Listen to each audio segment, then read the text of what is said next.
Frankly speaking ఈ health care system fail అవడానికి కారణం government. In India, we are expanding health infrastructure and providing affordable health care to all. ప్రతి 1200 మందికి ఒక doctor ఉన్నారు, కానీ రూరల్లో ప్రతి 9,000 మందికి ఒక డాక్టర్ ఉన్నారు. గవర్నమెంట్కి ఎక్స్ట్రా డాక్టర్స్ రిక్వైర్మెంట్ ఉందని తెలిసి కూడా అపాయింట్మెంట్ చేయట్లేదు అంటున్నారా? ఎవరైనా సరే ఏమైనా సరే నెక్స్ట్ ఎలక్షన్లో ఓట్ల కోసమే చేస్తారు ఎవరైనా సరే. ఇప్పుడు మన గాంధీ హాస్పిటల్లో కూడా ఉండాల్సిన డాక్టర్స్ కంటే తక్కువ ఉంటున్నారా? 100%. అసలు మనం ఈ పోడ్కాస్ట్ ఎందుకు చేస్తున్నాం? మీకు కూడా టార్గెట్స్ ఇవ్వడం జరుగుతుందా? ఒక ఇన్సూరెన్స్ కంపెనీ డిసైడ్ చేస్తుందా సార్ ఒక హాస్పిటల్ ఎంత ఛార్జ్ చేయాలన్నది? ఉట్టి ఎంబీబీఎస్ డాక్టర్కి రెస్పెక్ట్ ఇస్తారా? ఒక గవర్నమెంట్ హాస్పిటల్లో ఒక డాక్టర్ ఎంతమంది పేషెంట్స్ చూస్తారు సార్? వర్కింగ్ కండిషన్స్ ఎలా ఉంటుంది గవర్నమెంట్ హాస్పిటల్స్లో డాక్టర్స్కి? అసలు ఆ హాస్పిటల్ డబ్బులు ఎలా సంపాదిస్తుంది సార్? డాక్టర్ సోమశేఖర్ గారు ఒక 100 రూపాయలు రెవెన్యూ హాస్పిటల్కి పట్టుకొచ్చారు. ఆ 100 రూపాయల్లో మీ కన్సల్టేషన్ ఎంత ఉంటుంది సార్?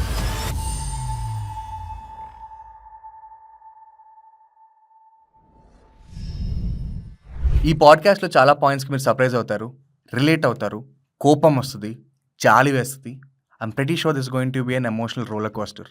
కానీ ఈరోజు ఏం మాట్లాడుకున్నా నిజాలు మాట్లాడుకుంటున్నాం, అండ్ మోర్ ఇంపార్టెంట్లీ ఒక సబ్జెక్ట్ మ్యాటర్ ఎక్స్పర్ట్ త్రూ మాట్లాడుతున్నాం. సో హాయ్, నా పేరు వివేక్ అందులా, అండ్ మీరు చూస్తుంది back benching with Vivek Telugu podcast.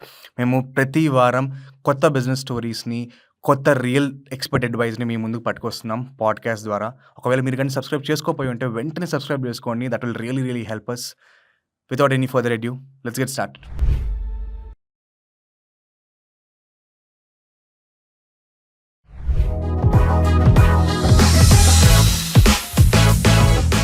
Doctor అవుదామని ఏది మోటివేట్ చేసింది సార్ మిమ్మల్ని?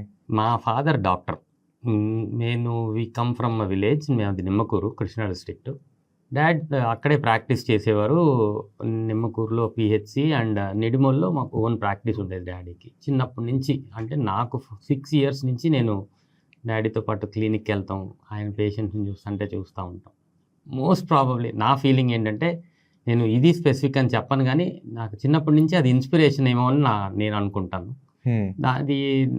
దానివల్ల నేను డాక్టర్ అయ్యాలని నా ఫీలింగ్. అంటే చిన్న ఏజ్లో మీకు బాగా గుర్తున్న మెమరీ ఏంటి? ఎప్పుడైనా సరే మోస్ట్ ఇంపార్టెంట్ మనకి బాగా నచ్చేది ఏంటంటే ఎవరన్నా మనం ప్రైజ్ చేస్తాం. సో నన్ను కాదు అక్కడ ప్రైజ్ చేసేది, మా నాన్నగారిని. అందరూ వచ్చిన వాళ్ళు అందరూ ప్రైజ్ చేయటము, చాలా హ్యాపీగా ఉంటాం.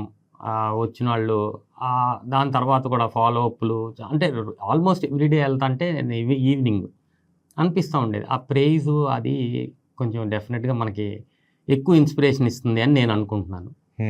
సో అంటే మంచి పేరు, ఇట్ ఈస్ గుడ్ నేమ్. అంటే నాకు గుర్తుండి ఆ రోజు 10 రూపీస్ కన్సల్టేషన్ ఉండేది. ఎప్పుడు ఏ ఇయర్ సార్ అది? 84 to 89 ఆ టైంలో 10 మ్యాక్సిమం నాకు గుర్తుండి 20 రూపీస్ ఒక పేషెంట్ దగ్గర కన్సల్టేషన్ ఉండేది. అందరూ హ్యాపీగా వెళ్తాం, బాగా గుర్తు నాకు ఇవన్నీ.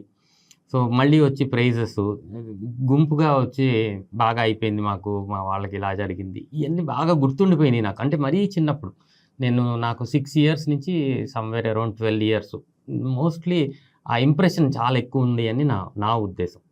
చిన్నప్పటి నుంచి ఏది పడినా కూడా ఇంపాక్ట్ ఉంటుంది, ఎక్కువ ఉంటుంది అనుకుంటాను. 100% అదే ఇన్స్పిరేషన్ అని నాకు అనిపిస్తుంది.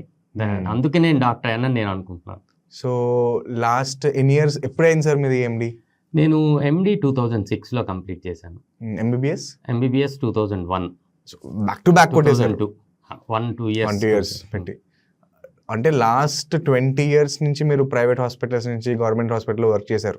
ఎస్. అంటే యాక్చువల్లీ మనం ఎంబీబీఎస్ చేసినప్పుడు 3rd yearలోనే మనం హాస్పిటల్స్లో వర్క్ చేస్తాం. అంటే 1998 నుంచి హాస్పిటల్లో వర్క్ చేస్తున్నాను.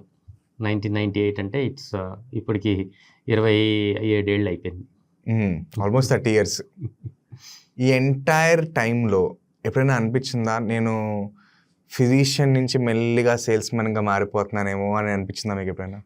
Definitely at some point of time అందరికీ అనిపిస్తుందని నేను అనుకుంటున్నా. అదీను కార్పొరేట్ హాస్పిటల్లోకి పనిచేస్తానికి వచ్చినప్పుడు నన్ను కనుక అడిగితే, నేను గవర్నమెంట్ సెటప్ నుంచి మెడికల్ కాలేజీలో అంతా అయిపోయి కోర్స్ కంప్లీట్ చేసిన తర్వాత హైదరాబాద్లో వచ్చినప్పుడు డైరెక్ట్గా కార్పొరేట్ హాస్పిటల్లో జాయిన్ అయ్యాను. ఇనీషియల్ డేస్లో కొత్త రోజుల్లో పేషెంట్స్ ఎలా వస్తారు, మనం నన్ను నేను ఎలా మార్కెట్ చేసుకోవాలి, ఆబ్వియస్లీ సేల్స్ పర్సన్ లాగా ఇలాగ చాలా రోజులు ఆలోచించాను. మేబీ ఒక 2-3 నెలలు దాని గురించి వర్క్ చేశాను కూడా అని నాకు అనిపిస్తుంది. అంటే నేను ఎవరు అనేది అందరికీ తెలియాలి. దానికి ఆబ్వియస్గా I can maybe sales person అంటే అలాగా ఆలోచించాల్సి వచ్చింది అని నాకు అనిపిస్తుంది. మేబీ ప్రతి ఒక్కళ్ళకి ఒక స్టేజ్లో ఉండొచ్చు. మోర్ ఇంపార్టెంట్లీ వాళ్ళకి ఆ స్టార్టింగ్ ఫేజ్లో కాకుండా స్టార్టింగ్ ఫేజ్లో మేబీ అయి ఉండొచ్చు, వాళ్ళని వాళ్ళు ప్రమోట్ చేసుకోవాలన్న ఒక చిన్న నా ఎగ్జిస్టెన్స్ ఏంటి, నా వృత్తికి నా ఇదేంటి అన్నది ఉంటుంది. అది కాకుండా over a period of time ఒక పేషెంట్ వస్తే ఆ పేషెంట్ లెటెస్తే ఒక చిన్న ప్రాబ్లంతో వస్తే ఆ పర్సన్కి ఇవన్నీ మనము అమ్మాల్సి వస్తుంది, అమ్మడానికి పుష్ చేస్తున్నారు అన్న సినారియో ఉందా? అలా లేదు అని నేను అన్నాను. డెఫినెట్గా నాకు ఏ రోజు అనిపించలేదు. నా ఒపీనియన్ ఏంటి అంటే ఇలా కనుక ఆలోచిస్తే డాక్టరు ఇది షార్ట్ టర్మ్, వాళ్ళ గురించి అందరికీ తెలిసిపోతుంది, అది షార్ట్ టర్మ్ గెయిన్ మాత్రమే ఉంటుంది. లాంగ్ టర్మ్లో ఎప్పుడైతే సర్వీస్ మోటోతో పనిచేస్తున్నావో మీరు ఎవరికైనా హెల్ప్ చేస్తా అంటే డెఫినెట్గా అది మళ్ళీ వెనక్కి వస్తుంది. మోర్ నెంబర్ ఆఫ్ పేషెంట్స్ తెలిసిపోతుంది. ఇది మనం ఎంత పబ్లిసైజ్ చేసుకున్నా ఎంత ప్రమోట్ చేసుకున్నా ఈ దాగవు. కార్పొరేట్ హాస్పిటల్స్ స్ట్రక్చర్ ఏంటి సార్ అసలు? Corporate hospital is a corporate company. Okay, so ప్రతి డిపార్ట్మెంట్లో స్పెసిఫిక్గా డాక్టర్స్ ఉంటారు. ఈ డిపార్ట్మెంట్ మల్టిపుల్ డిపార్ట్మెంట్స్ ఉంటాయి, మల్టిపుల్ డాక్టర్స్ ఉంటారు ఈచ్ డిపార్ట్మెంట్లో. That is one thing. అంటే హాస్పిటల్లో డాక్టర్స్ డిపార్ట్మెంట్స్. అది కాకుండా సేమ్ స్ట్రక్చర్ మీరు ఎనీ కార్పొరేట్ ఆఫీసెస్లో ఎలా చూస్తారో ఈ కార్పొరేట్ హాస్పిటల్కి ఒక ఆపరేటింగ్ ఆఫీసర్ ఉంటారు, చీఫ్ ఆపరేటింగ్ ఆఫీసర్, ఒక సిఈఓ ఉంటారు, చీఫ్ ఎగ్జిక్యూటివ్ ఆఫీసర్. అంటే దీనికన్నా హైరార్కీ వైస్ ప్రెసిడెంట్ అందరూ ఉంటారు. ఇట్స్ లైక్ మిగిలిన ఏ కార్పొరేట్ కంపెనీ ఎలా ఉంటుందో అలానే ఉంటుంది కార్పొరేట్ హాస్పిటల్. ఈ సిఎక్స్ఓ అంటున్నారు కదా, సిఓ సిఎంఓ, వీళ్ళందరూ డాక్టర్సేనా most of the time? Few of them, కొంతమంది మాత్రం డాక్టర్స్ ఉంటారు, అందరూ ఉండరు. అండ్ ఈ బిజినెస్ మేనేజ్మెంట్ చేసిన వాళ్ళు ఎక్కువ మంది ఉంటారు. సో వాళ్ళు ప్రిడామినెంట్లీ డాక్టర్స్ కాదు, వాళ్ళు ఒకవేళ డాక్టర్స్ అయినా కూడా ప్రాక్టీసింగ్ డాక్టర్స్ కాదు. డెఫినెట్గా కాదు. సో కానీ వాళ్ళకి రియాలిటీ మీద థంబ్ ఉంటుందా? బిజినెస్ మీద ఎఫెక్ట్ ఉంటుంది. డెఫినెట్ బిజినెస్ మీద థంబ్ ఉంటుంది, రియాలిటీ మీద అంటే పేషెంట్ మీద కాదు. తక్కువ మందికి, చాలా తక్కువ మంది డాక్టర్స్ ఉంటారు. అలా డాక్టర్స్ ఉన్న చోట వాళ్ళకి డెఫినెట్గా ఉంటుంది. Most of the time director of medical services అని ఒక డెఫినెట్గా ఉంటారు. వీళ్ళకి మాత్రమే పేషెంట్ కేస్ గురించి దీని గురించి ఐడియా ఉంటుంది. హాస్పిటల్ని బట్టి వాళ్ళ పవర్ వేరీ అవుతూ ఉంటుంది.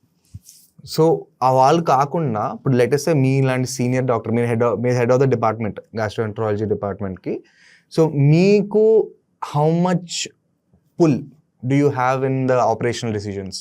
జీరో. మేము అసలు పట్టించుకోము. It is only complaint. ఒకవేళ ఏదన్నా ప్రాబ్లం ఉంది ఎక్కడన్నా ఆపరేషన్స్లోనూ, మా డిపార్ట్మెంట్లో ఆపరేషన్స్లో ప్రాబ్లం ఉన్నప్పుడు మనం పిలుస్తాం అంతే.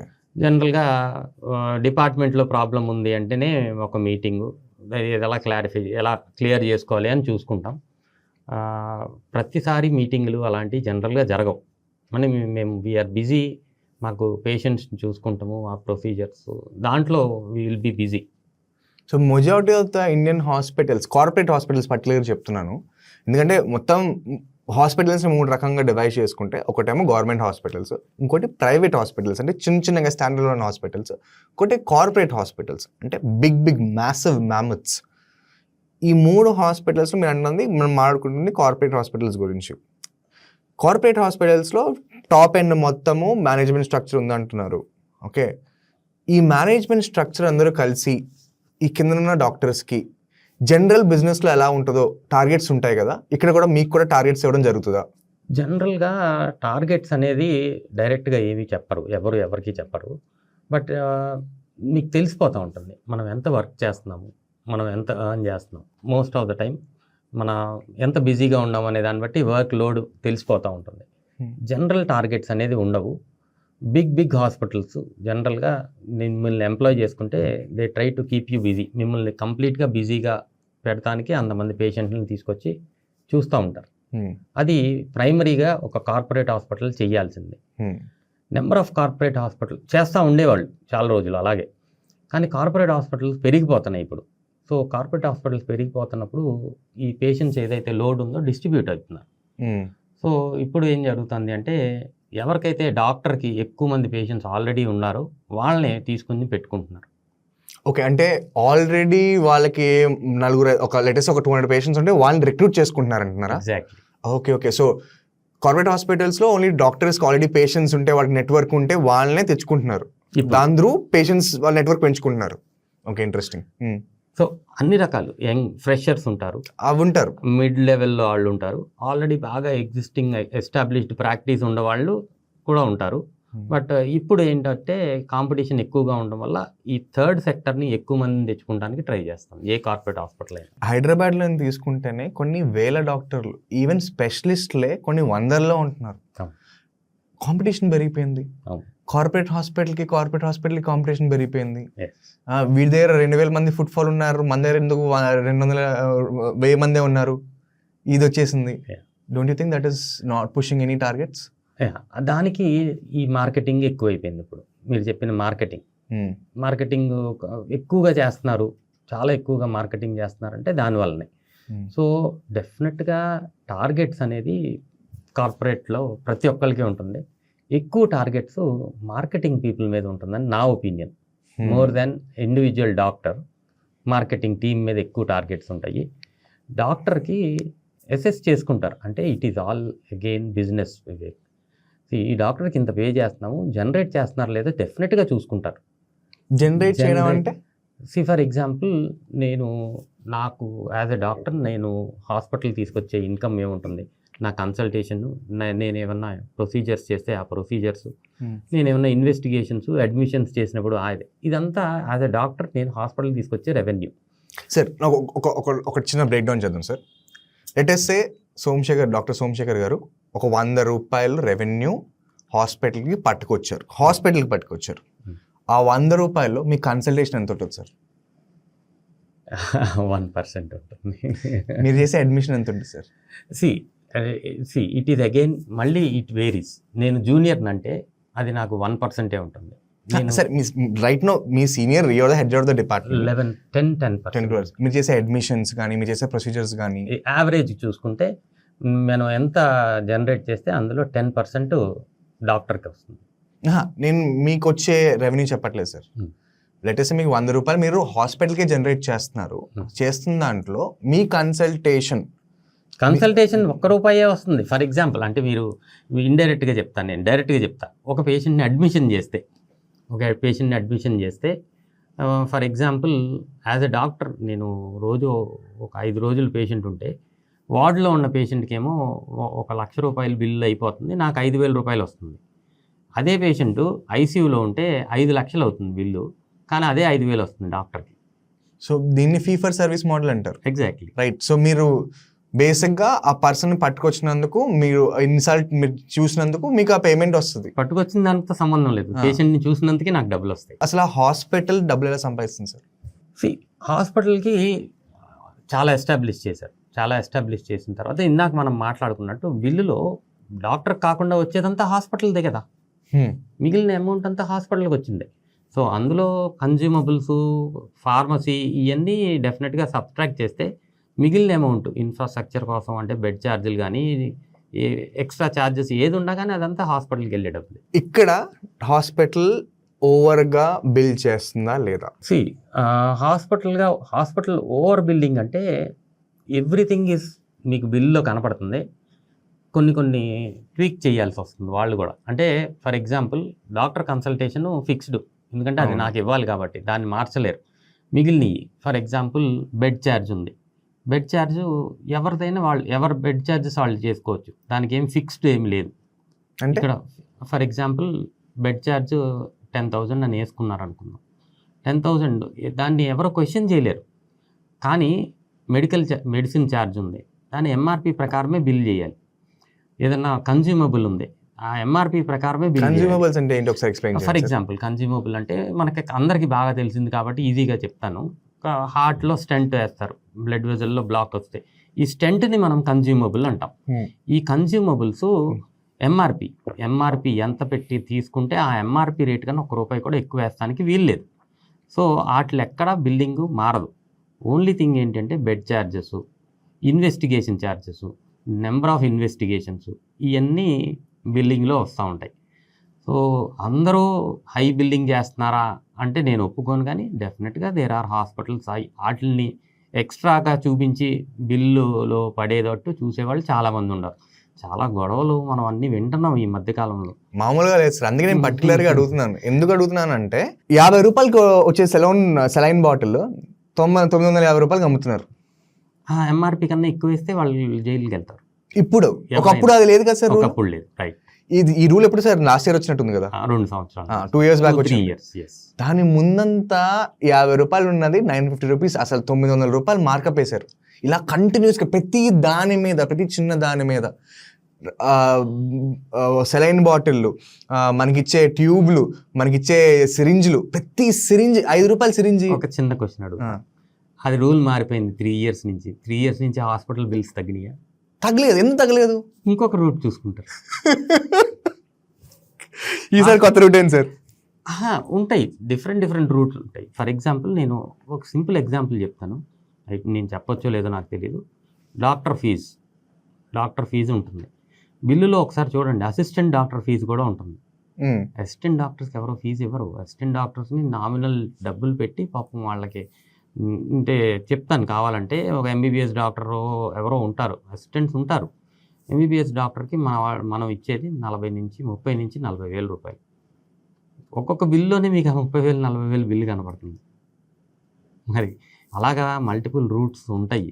సో కార్పొరేట్, మీరే చెప్తున్నారు కార్పొరేట్ హాస్పిటల్ అంటే, నేను చెప్పాను మళ్ళీ it is a corporate office. So వీళ్ళు అందకుండా తప్పించుకుని రూల్ ప్రకారం, ఇదంతా rule, everything is according to rule. అంటే నేను ఎందుకు రూల్ అంటున్నానంటే, ఇదే బిల్లు ఇన్సూరెన్స్కి పంపిస్తారు. నిజంగా అది ఏమన్నా ప్రాబ్లం అయితే, అది తప్పు అయితే ఇన్సూరెన్స్ కంపెనీ రిజెక్ట్ చేయాలి.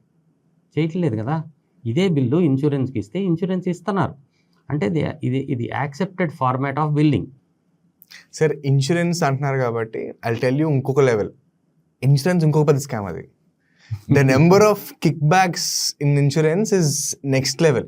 ఫర్ ఎగ్జాంపుల్, చాలామంది తెలుసో తెలియదు, ఒకవేళ హాస్పిటల్కి వెళ్తే క్యాష్ రేట్ అని ఒకటి ఉంటుంది, ఇన్సూరెన్స్ రేట్ అని ఒకటి ఉంటుంది. ఇన్సూరెన్స్ ఉంటే ఫస్ట్ అడిగే, మీకు హాస్పిటల్లోకి ఎంటర్ అయిన వెంటనే ఫస్ట్ అడిగే క్వశ్చన్ ఏంటి, మీకు ఇన్సూరెన్స్ ఉందా అడుగుతారు లేదా?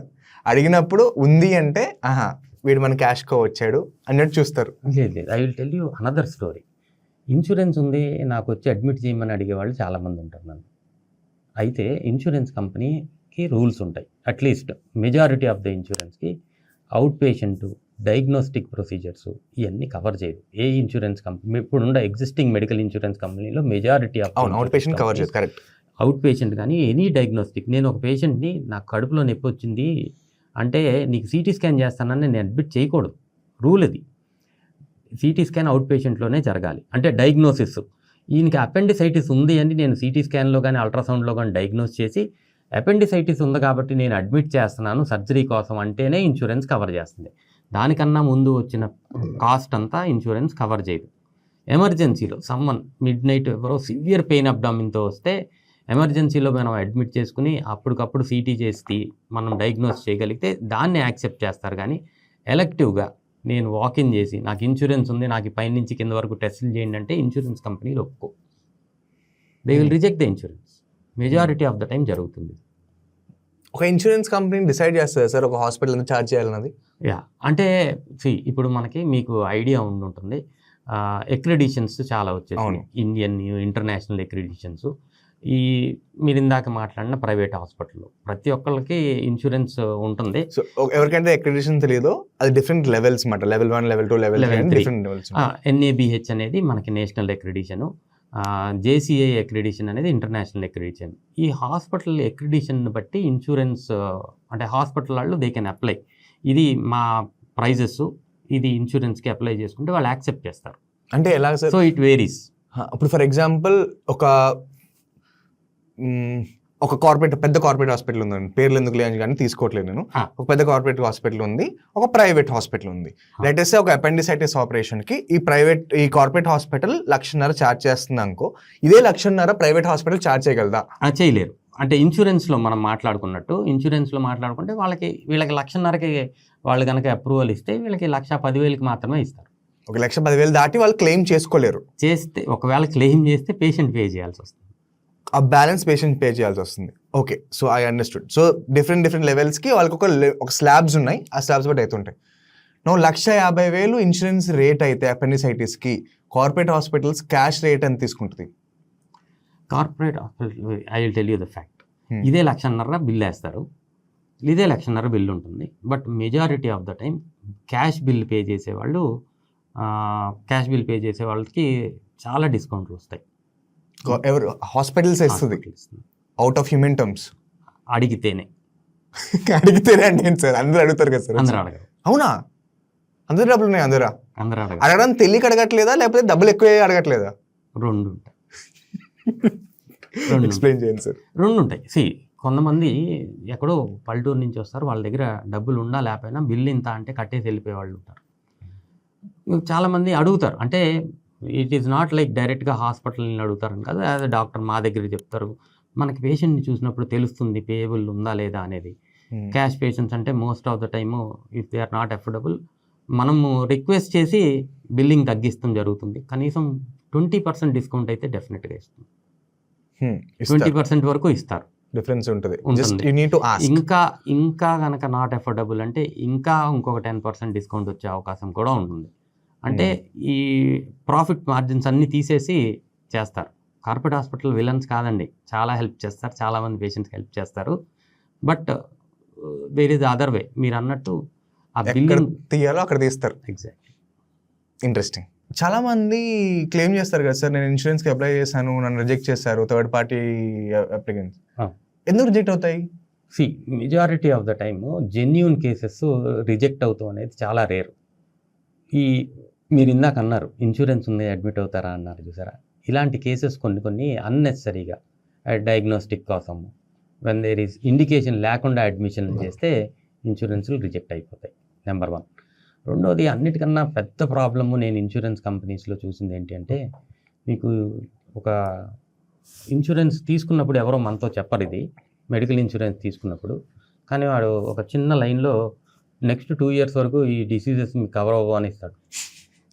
సింపుల్గా మెజారిటీ ఆఫ్ ద డిసీజెస్ దాంట్లో ఉంటాయి. ఇది ఒక reason. Insurance pre existing disease అంటాడు. కొన్ని డయాబెటీసు ఎన్నో సంవత్సరాల నుంచి ఉండొచ్చు, దాన్ని ప్రీ ఎగ్జిస్టింగ్ డిసీజ్ అని ఇన్సూరెన్స్ కంపెనీలు రిజెక్ట్ చేస్తూ ఉంటాయి. ఇలాగ మల్టిపుల్ అదర్ రీజన్స్. అది యాక్చువల్లీ ఇన్సూరెన్స్ కంపెనీలో ప్రాబ్లం, కానీ not because of the hospital. అయితే హాస్పిటల్లో చాలా కేర్ఫుల్గా, హాస్పిటల్ కానీ డాక్టర్స్ కానీ మేము కానీ మాకు తెలుసు దేనికి ఇన్సూరెన్స్ వస్తుందో దేనికి రాదు అని మేము చాలా క్లియర్గా ఎక్స్ప్లెయిన్ చేస్తానికి ట్రై చేస్తాం. కొంతమంది మొండిగా అడ్మిట్ అయిపోతారు, మాకు ఇన్సూరెన్స్ కంపెనీ తెలుసు మేము తెప్పించుకుంటాం ఇన్సూరెన్స్ అని. వీళ్ళందరికీ రిజెక్షన్స్ అవుతూ ఉంటాయి. Not as a corporate hospital sir, as a doctor నాకు ఇది చెప్పండి, ఈ ఇన్సూరెన్స్ దీనికి వస్తుంది దానికి రాదు అన్న దాన్ని బట్టి మీ ట్రీట్మెంట్ ఏదైతే ఉందో, మీ ట్రీట్మెంట్ డిసిషన్స్ ఏవైతే ఉంటాయో అవి చేంజ్ అవుతాయా? డెఫినెట్గా లేదు, చేంజ్ అవ్వదు. ఎవరికైనా అందరు డాక్టర్స్కి మీ కాదు డాక్టర్, అందరు డాక్టర్స్కి నేను ఐ కెన్ సే 90%లో డెఫినెట్గా చేంజ్ అవ్వవు, అంతే చెప్తాను నేను. 90%లో చేంజ్ అవ్వవు. 10% ఎస్ మేబీ ఎక్కడక్కడ జరుగుతూ ఉండుండొచ్చు, నేను కాదన్ను. ఎందుకంటే నేను కూడా చూస్తున్నాను, నేను లాట్ ఆఫ్ న్యూస్ వింటున్నాను, చూస్తున్నాను. 90%లో డెఫినెట్గా అవ్వవు. 90% వీ కేర్, అంటే నేను ఆ 90 మందిని కలుపుకొని చెప్తున్నాను. పేషెంట్ వెల్బీయింగ్, పేషెంట్కి ఎంత హెల్ప్ చేయాలో అంత హెల్ప్ చేస్తానికి ట్రై చేస్తారు. 10% మీరు చెప్పినట్టు ఉండొచ్చు, నేను ఐ డోంట్ థింక్, నేను కామెంట్ చేయను దాని గురించి. But 90% we look only at the wellbeing of the patient. ఎంత తక్కువ బిల్ అయితే అంత బాగుంటుందనే అనుకుంటాం. బిల్లింగ్ మా చేతిలో లేదు.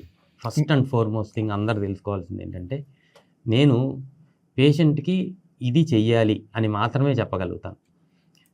ఫర్ ఎగ్జాంపుల్ ఒక డయాలసిస్ చేయాలి అంటే డయాలసిస్ అనే ట్రీట్మెంటు ఫీజ్ ఈజ్ ఫిక్స్డ్. అది ఆయనకి బాగుంటే రెండో రోజు ఆపేస్తానికి ప్రయత్నం చేస్తాం.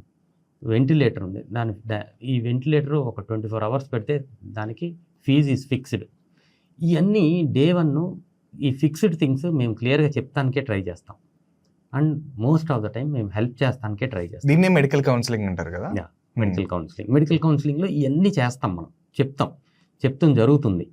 అయితే ఎంత చెప్పిన తర్వాత నాకు ఎందుకు ఇంత కౌన్సిలింగ్ చేస్తున్నాం, వాళ్ళ డబ్బులు ఉండా లేకపోయినా, ఇన్సూరెన్స్ అయినా లేకపోయినా, everyday day in day out 2 సార్లు, ఒకసారి నేను, ఇంకోసారి క్రిటికల్ కేర్ కన్సల్టెంట్ డెఫినెట్గా కౌన్సిలింగ్ చేస్తాం. అండ్ ఎందుకు చేస్తామంటే ఎక్కువ డబ్బులు పేషెంట్కి అవ్వకూడదు, అఫోర్డబిలిటీ అంటే ఎంత ఖర్చు అవుతుందో తెలియదు అన్నీ చెప్పి మనం చెప్తాము. మనకు కొన్నిసార్లు తెలిసిపోతూ ఉంటుంది, పేషెంట్ అటెండర్స్ని చూసినప్పుడు వీళ్ళు ఎఫర్ట్ చేయలేరేమో అనిపిస్తూ ఉంటుంది. ఈ 5 రోజులు ఉంటే అమ్మ 5 లక్షలు అవుతుంది, ఛాన్సెస్ సర్వైవల్ బాగా తక్కువ, 50% కన్నా తక్కువ అంటే డే 1 అన్నీ చేసేయండి మీరు అంటారు. అన్నీ ఏది ఆపటానికి వీల్లేదు. మోస్ట్ ఆఫ్ ద టైం ఈయన బ్రెడ్ విన్నింగ్ పర్సన్ అయి ఉంటాడు ఆ ఫ్యామిలీకి.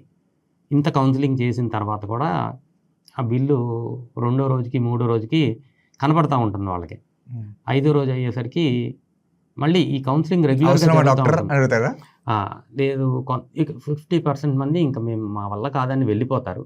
50% మంది నేను అది అమ్మేసి వస్తాను, ఇది అమ్మేసి వస్తాను, మీరు మాత్రం కంటిన్యూ చేయండి అని చెప్పేవాళ్ళు చాలామంది ఉన్నారు. ఇది రాంగ్ నోషన్లోకి వెళ్ళిపోతుంది. కార్పొరేట్ హాస్పిటల్కి వెళ్తే ఇల్లు అమ్మేసుకోవాల్సి వచ్చింది, కార్పొరేట్ హాస్పిటల్కి వెళ్తే స్థలం అమ్మేసుకోవాల్సి వచ్చింది, పొలం అమ్మేసామని చెప్పి చాలామంది చెప్తున్నారు. ఇదన్నీ బయట మాట్లాడే మాటలు నేను చెప్తున్నాను. అంటే ఎందుకు ఇలా రిఫ్లెక్ట్ అవుతుంది అని మనం ఎంత ఎక్స్ప్లెయిన్ చేసినా కానీ మనకి వేరే ఆప్షన్ లేకపోవటం వల్ల ఇది కార్పొరేట్ హాస్పిటల్ నుంచి దీనికన్నా తక్కువ ఏ కార్పొరేట్ హాస్పిటల్ అయినా ఇంతే ఉంటుంది. సో వాళ్ళ నెక్స్ట్ ఆప్షన్ ఏంటి అంటే గవర్నమెంట్ హాస్పిటల్కి వెళ్ళాలి, వాళ్ళకి వెళ్తాం ఇష్టం లేదు. ఇది అసలు నిజం.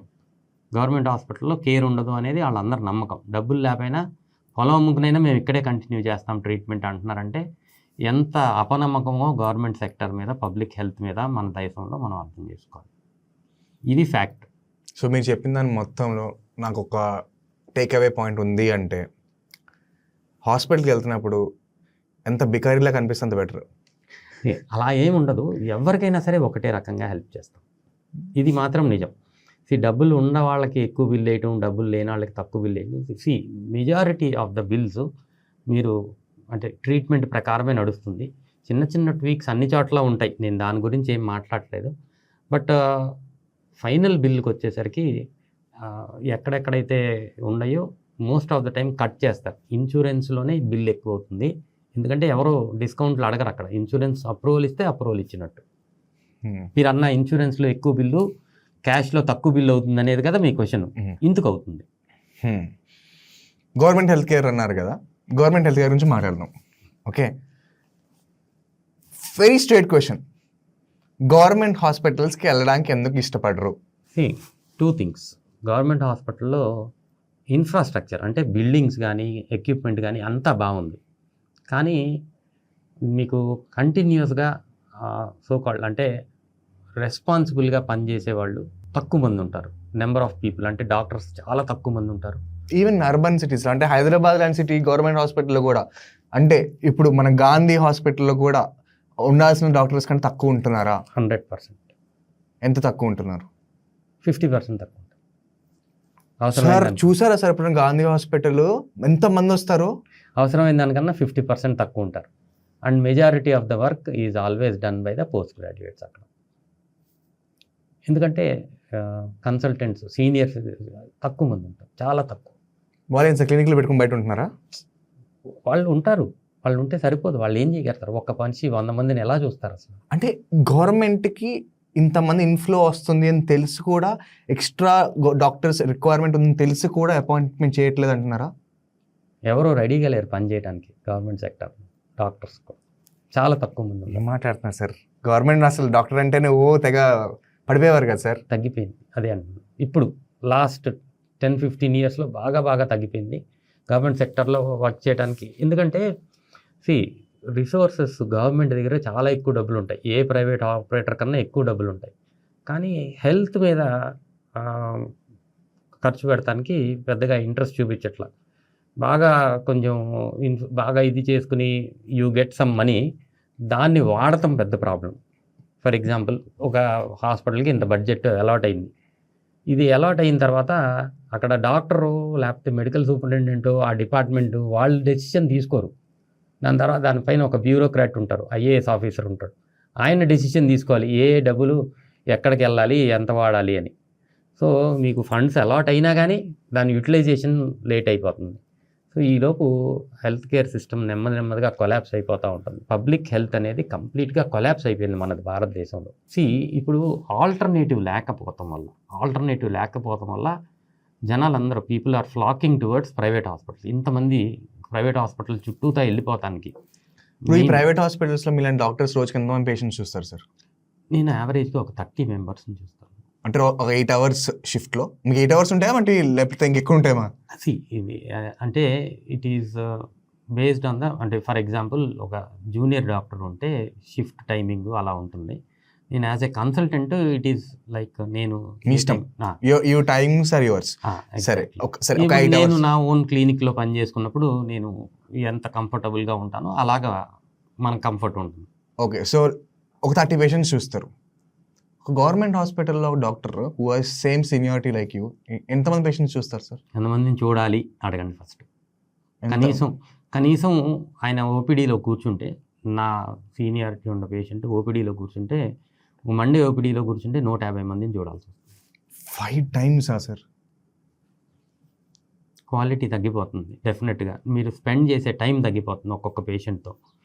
So first thing. So different problems, ఇంత క్రౌడ్, ఇంత రష్, ఆబ్వియస్గా క్వాలిటీ ఆఫ్ కేర్ తగ్గిపోతుంది. టాలెంట్లో ఇద్దరికి ఏం తేడా ఉండదు, కానీ నేను ఇచ్చే టైం తగ్గిపోతుంది. రియలిస్టిక్గా ఒక డాక్టర్ ఎన్ని పేషెంట్స్ చూడగలరు? నా ఒపీనియన్లో ఒక పేషెంట్ని చూడాలి అంటే మినిమం 15 to 20 minutes.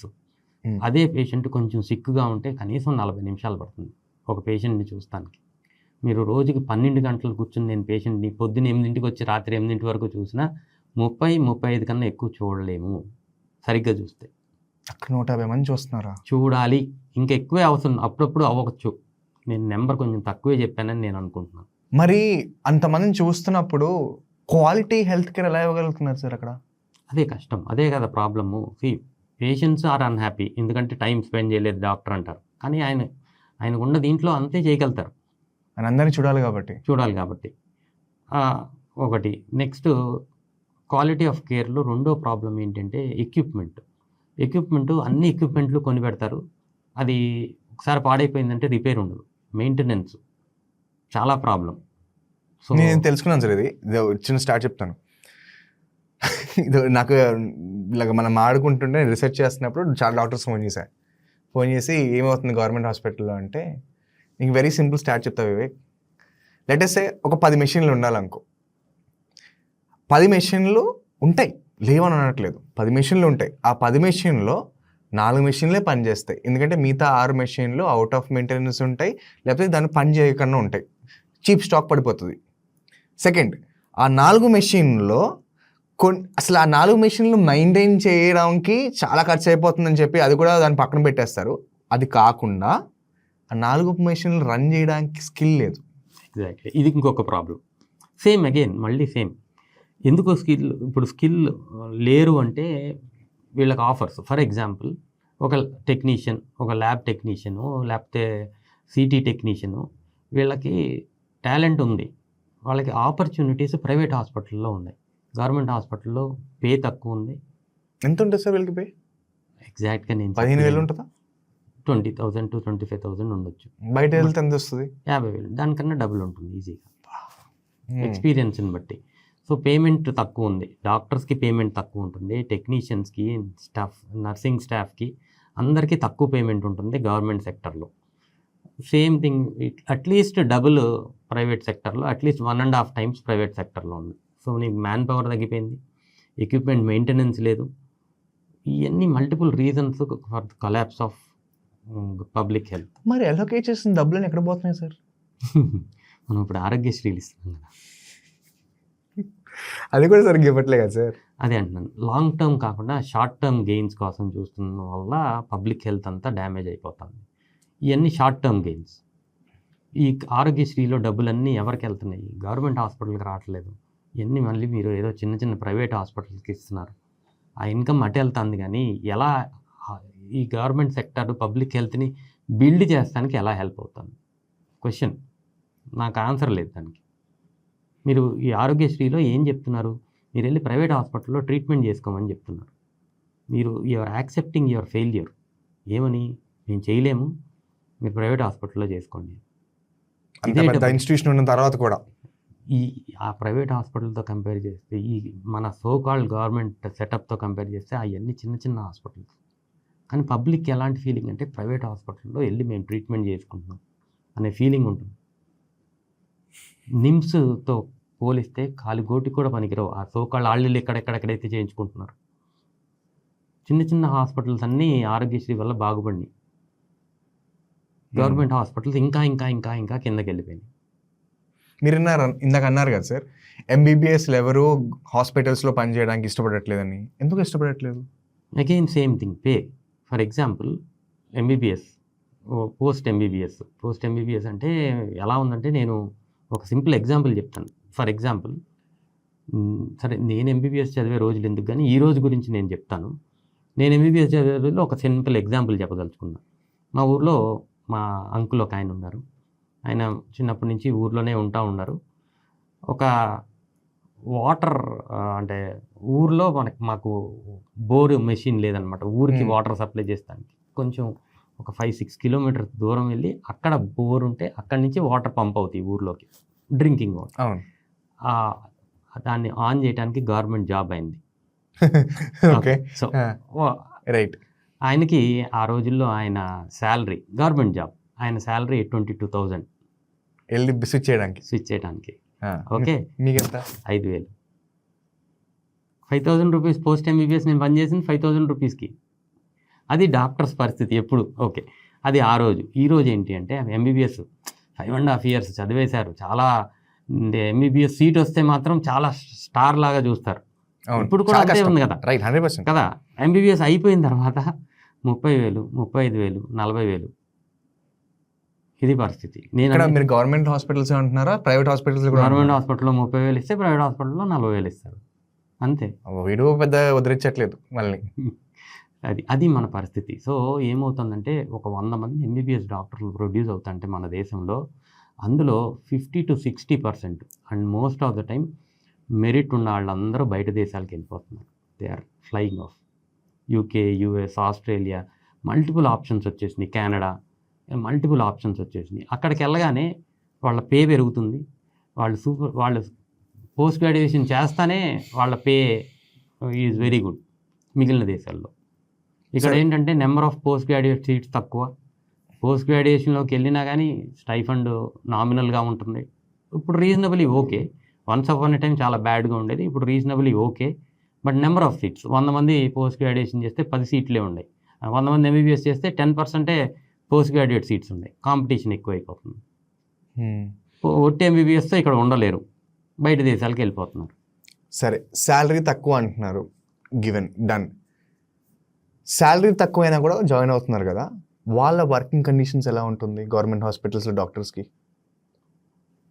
గవర్నమెంట్ హాస్పిటల్లో పోస్ట్ ఎంబీబీఎస్లో జాయిన్ అయ్యేది most of the time primary health కేర్లోనే ఉంటుంది. ప్రైమరీ, ఒకసారి for people who do not know, primary health care centre అంటే ఏంటి, టెర్షరీ హెల్త్ సెంటర్, అది ఒకసారి నాకు ఎక్స్ప్లెయిన్ చేయండి సార్. బేసిక్లీ మనకి రాబస్ట్ పబ్లిక్ హెల్త్లో చాలా మంచి సిస్టమ్ మనకి ఇన్ ప్లేస్ ఉంది. అంటే ఫర్ ఎగ్జాంపుల్, ప్రతి 30,000 మందికి ఒక ప్రైమరీ హెల్త్ కేర్ అంటారు. ప్రైమరీ హెల్త్ కేర్ అంటే మనకి పిహెచ్సిస్ అంటారు. విలేజెస్లో ఉంటుంది, మీరు చూస్తారు. విలేజెస్లో ఉంటుంది. అంటే ఒక 30,000 పాపులేషన్కి 30,000 మందికి ఒక ప్రైమరీ హెల్త్ సెంటర్. ఇక్కడ ఒక ఎంబీబీఎస్ డాక్టర్ ఉండాలి, ఒక స్టాఫ్, నర్సింగ్ స్టాఫ్ ఉంటారు.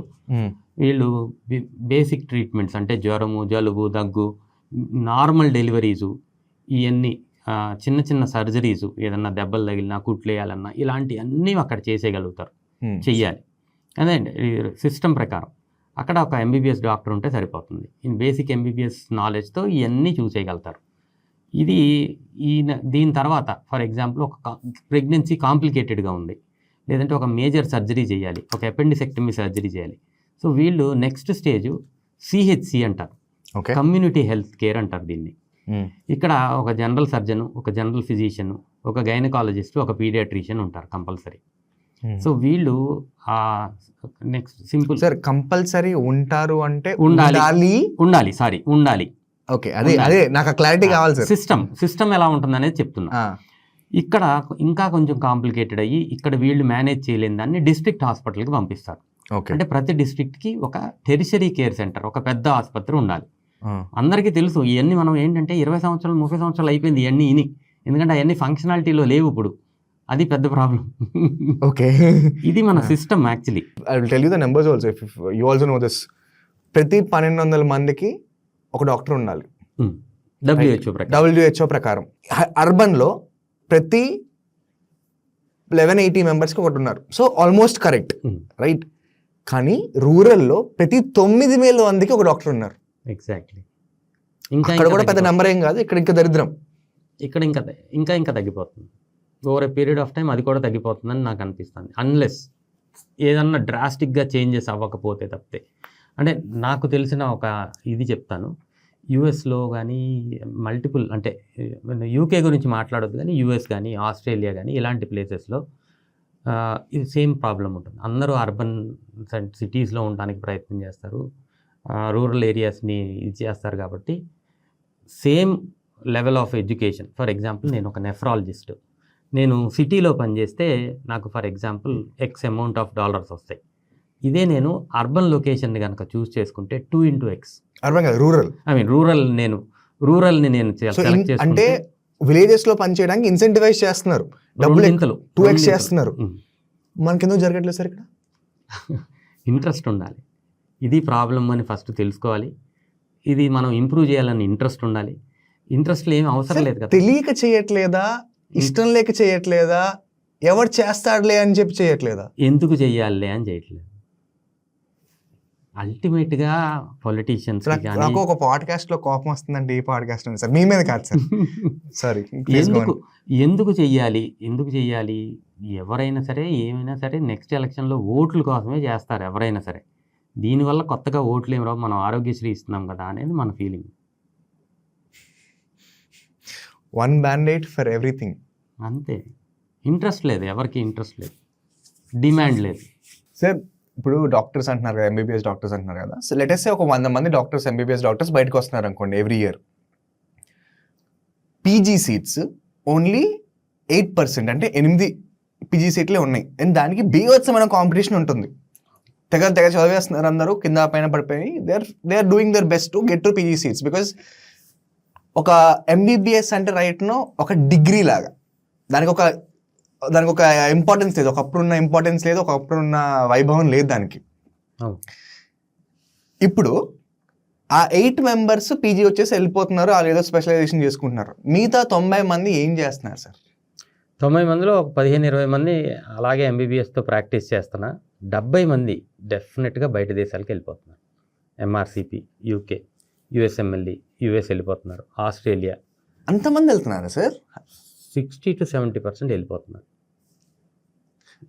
US హెల్త్ కేర్ మొత్తం మన వాళ్ళు నడిపిస్తారు, అన్ని పటేళ్ళు అన్ని మన వాళ్ళే అని తిన్నా నేను. UK కూడా అంతే. యూకేలో కూడా మెజారిటీ ఆఫ్ డాక్టర్స్ ఇండియన్స్, యూఎస్లో మెజారిటీ ఆఫ్ డాక్టర్స్ ఇండియన్స్, ఆస్ట్రేలియాలో పెరిగిపోతున్నారు. ఇప్పుడు ఆస్ట్రేలియాలో గొడవ వచ్చేస్తుంది, ఇండియన్స్ వచ్చేస్తున్నారు ఇక్కడికి అని. మనం అన్ని చోట్ల ఉన్నాం.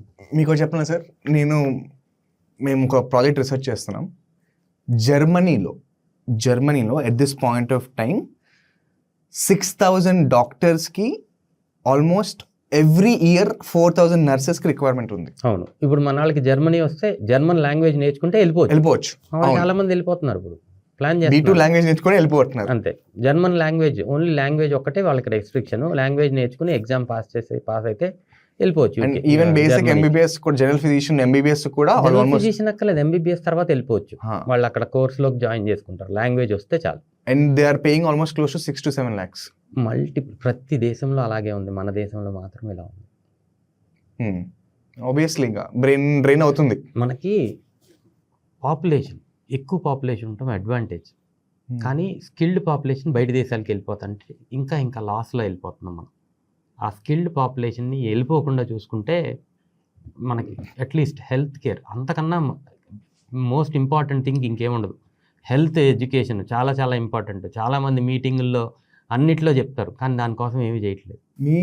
నేనేదో అన్నాను కానీ మీ ఫ్రెటర్నిటీలో, మీ ఎకో సిస్టంలో ఉట్టి ఎంబీబీఎస్ డాక్టర్కి రెస్పెక్ట్ ఇస్తారా? ఇట్స్ ఇప్పుడు ఫర్ ఎగ్జాంపుల్ నేను ఒక ఎగ్జాంపుల్ చెప్తాను. నాకు నా టీంలో 2017 నుంచి 2023 వరకు ఒక పోస్ట్ ఎంబీబీఎస్ ఒక doctor she work with us. Experience అంటే మాతో ఒక 6 years ట్రావెల్ చేసిన తర్వాత ఐ కెన్ సే ఆమె knowledge is equal to A gastroenterologist. కానీ బేసిక్లీ డిగ్రీ లేదు, ఎంత నాలెడ్జ్ ఉండొచ్చు, పీజీ లేదు. ఆ గ్యాస్ట్రెంటాలజిస్ట్ అనే డిగ్రీ లేకపోవడం వల్ల ఆబ్వియస్గా ఆమెను ఎంబీబీఎస్ డాక్టర్ లానే చూస్తారు. సో ఆమెకి అర్థమైంది over a period of time నేను ఉండటం కూడా అనవసరం అని ఎంఆర్సిపి ఎగ్జామ్ రాసుకుని ఎంఆర్సిపి చాలా ఈజీగా క్లియర్ చేసేసింది, వెరీ వెరీ ఈజీలీ. అంటే ఇట్స్ నాట్ ఎన్ ఈజీ ఇది, యూకేది.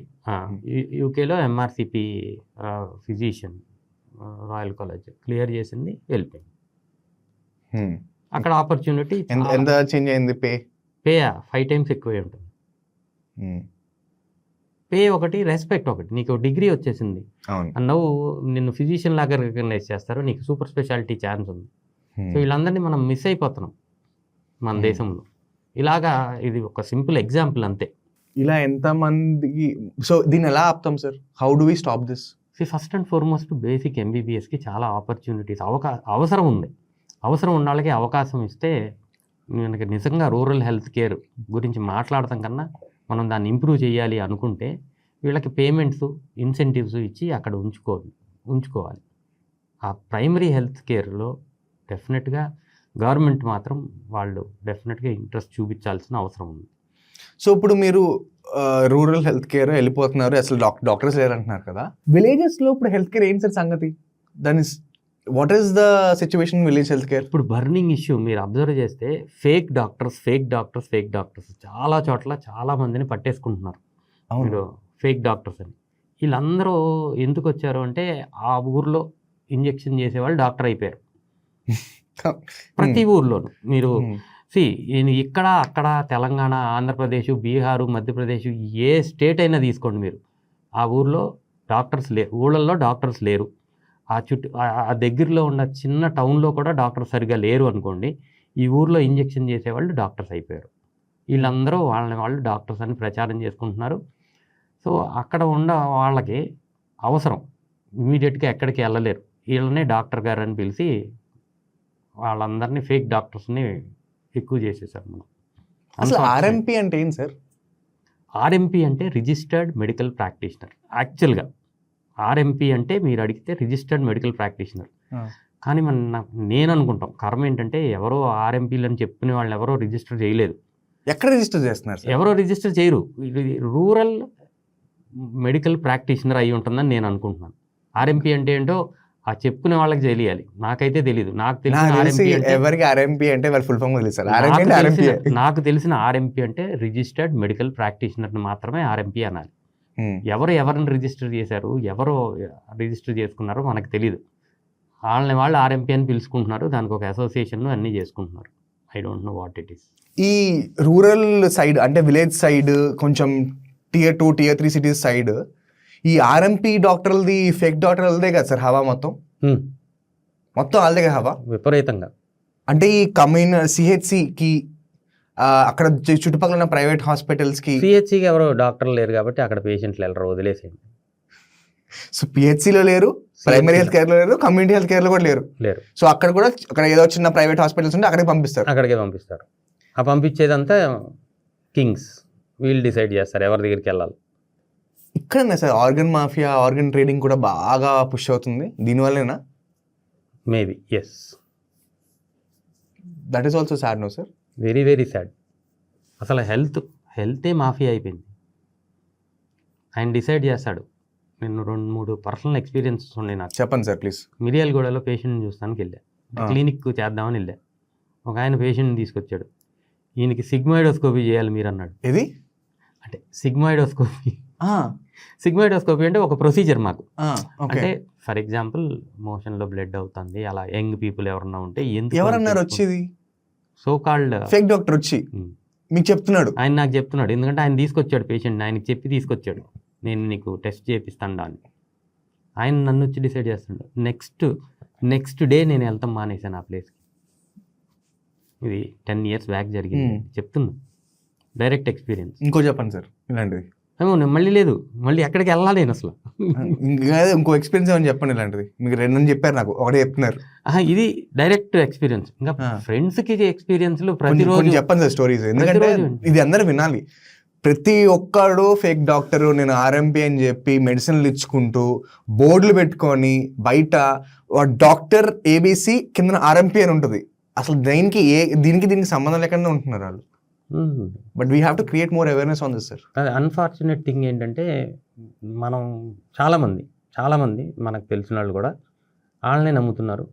వాళ్ళు డిసైడ్ చేస్తున్నారు ఏ డాక్టర్ దగ్గరికి ఎవరు వెళ్ళాలి అని. ఫర్ ఎగ్జాంపుల్ ఊరి పేరు కూడా చెప్పను నేను, కానీ ఒక టౌను తెలంగాణలో, అక్కడ నా కొలీగు ప్రాక్టీస్ చేస్తానికి వెళ్ళాడు, గ్యాస్ట్రెంట్రాలజిస్ట్. అంతకుముందు 2-3 గ్యాస్ట్రెంట్రాలజిస్టులు ఆల్రెడీ ఉన్నారు అక్కడ. సో ఒక గ్రూప్ ఆఫ్ పీపుల్ వస్తారు, వీళ్ళందరూ ఒక అసోసియేషన్ వాళ్ళు వస్తారు. అన్ని పేషెంట్లని మీకే పంపిస్తాం సార్, మాకు ఎంత పర్సంటేజ్ ఇస్తారని ఫస్ట్ క్వశ్చన్ అడుగుతారు. ఈయన సొంత ప్రాక్టీస్ పెట్టుకుంటే ఫస్ట్ క్వశ్చన్, ఓకే నేనేమి ఇవ్వనంటే మీకు ఎవరు రాకుండా చేస్తామని బెదిరిస్తారు, మీ గురించి బ్యాడ్, మీకు అసలు ప్రాక్టీసే మొదలు పెట్టరు ఇంకా, కానీ మీ గురించి ప్రోపగాండా మాత్రం వెళ్ళిపోతుంది, ఆయనకేం రాదు అని. మాఫియా సార్ ఇది, మాఫియా. ఇంకా ఏంటి, లైక్ డిగ్రీ ఉన్న డాక్టర్ మీద మాఫియా అసలు లేని వాళ్ళు. ఇంకా అది ఒక 10 years బ్యాక్ అది. ఇప్పుడు ఏంటో తెలుసా, వీళ్ళందరూ అసోసియేషన్ ఫామ్ అయ్యి ఒక హాస్పిటల్ పెడతారు. ఎవరు? ఈ ఆర్ఎంపీ వాళ్ళందరూ, ఆర్ఎంపీ ఫేక్ డాక్టర్స్ అందరూ కలిసి వాళ్ళకి ఒక అసోసియేషన్, దానికి ఒక హాస్పిటల్ పెడతారు. దానికి వస్తున్నారు పేషెంట్స్. వినండి, డాక్టర్ వాళ్ళు హాస్పిటల్ పెడతారు. ఎక్కడెక్కడి నుంచినో ఫ్రెష్గా పాస్ అయిన వాళ్ళనే వాళ్ళకి ఎరవేస్తారు. అంటే ఫర్ ఎగ్జాంపుల్ చెప్తాను, ఇక్కడ ఒక ఫ్రెష్గా పాస్ అయిన డాక్టర్కి ఇక్కడ ఒక 3 lakhs శాలరీ వస్తుంది గ్యారంటీ హైదరాబాద్లో ఉంటే, అంటే వాళ్ళు 6 lakhs ఆఫర్ చేస్తారు. So they legitimizing the hospitals. తీసుకెళ్ళి వీళ్ళందరూ వాళ్ళ నెట్వర్క్ ద్వారా పేషెంట్ని ఫీడ్ చేస్తూ ఉంటారు. ఇది కూడా జరుగుతుంది, ఇది నిజం. ఇది ఒక్క ప్లేస్లో కాదండి, 2 tier townsలో, 2 tier సిటీ అనాలో, 2 tier సిటీ కానీ ఇంకా లోవర్ టౌన్స్లో ప్రతి చోట ఇది జరుగుతుంది. సో అందరికీ తెలుసు. హైదరాబాద్ లాంటి సిటీస్లో ఇన్వెస్టర్స్ చక్రం తిప్పుతుంటే, Tier 2 సిటీస్లో ఈ ఆర్ఎంపీ డాక్టర్లు చక్రం తిప్పుతున్నారు. End of the day the end audience is suffering, the patients are suffering. Definitely. Still ఇవన్నీ అందరికీ తెలిసినా వాళ్ళనే నమ్ముతారు. ఎందుకంటే అక్కడ ఒక చిన్న ప్రాబ్లం ఉంది. ఇదే రూరల్ ప్రతి ఊర్లో ఒక డాక్టర్, ఎంబీబీఎస్ డాక్టర్ అవైలబుల్గా ఉంటే వాళ్ళకి డిపెండెన్సీ ఉండదు పబ్లిక్కి వీళ్ళ మీద. ఇప్పుడు ఏంటంటే అన్నెసరీ డిపెండెన్సీ, వాళ్ళే వచ్చి ఇంజెక్షన్ చేయాలి, వాళ్ళే వచ్చి బీపీ చూడాలి. ఆ డిపెండెన్సీ వల్ల వాళ్ళకి సక్కం అయిపోతున్నారని నా ఉద్దేశం. ఈ అసోసియేషన్ అన్నింటినీ గవర్నమెంట్లు కూడా ఎంకరేజ్ చేస్తాయి.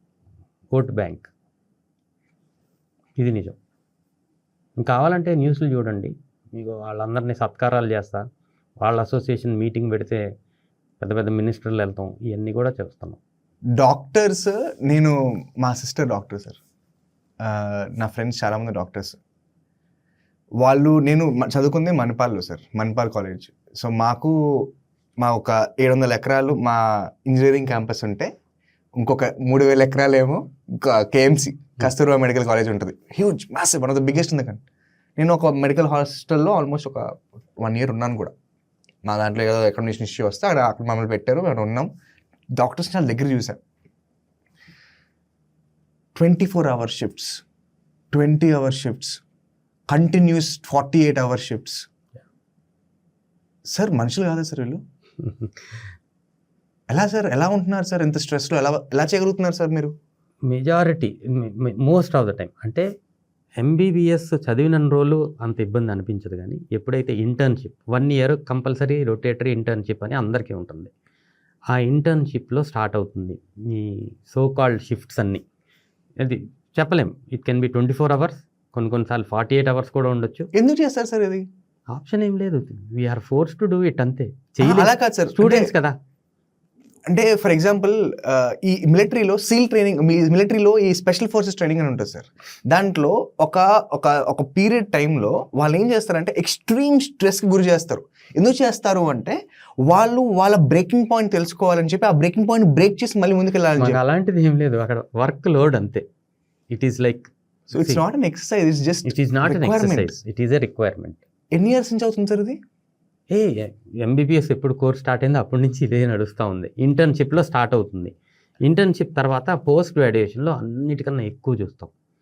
పోస్ట్ గ్రాడ్యుయేషన్, నేను ఇందాక ఒక మాట చెప్పాను, గాంధీ హాస్పిటల్లో అక్కడ majority of the load post graduates ఉన్నారు కాబట్టి ఆ ఇన్స్టిట్యూట్స్ ఇంకా నడుస్తుంది, ఇంకా పీపుల్ ఆర్ టేకింగ్ కేర్.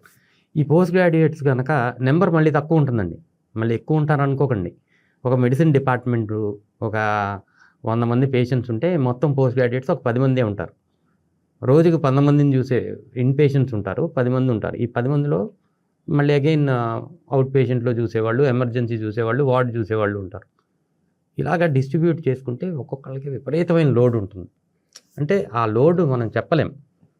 అయితే ఇక్కడ ఒకళ్ళకొకళ్ళు హెల్ప్ చేసుకుని, ఆబ్వియస్గా 10 మంది ఉంటారు కాబట్టి అందరూ హార్డ్ వర్కింగ్ ఉంటే ఒకరికొకరు హెల్ప్ చేసుకుని లోడ్ని షేర్ చేసుకుంటారు, అందరికీ లోడ్ ఉంటుంది. సో పోస్ట్ గ్రాడ్యుయేషన్ అయితే అన్నిటికన్నా రిగరస్, అంటే ఇది ఎంత వాలంటరీగా మాకు కావాలని చేసేది కాదు. That is the course structure అలా అయిపోతుంది అంతే.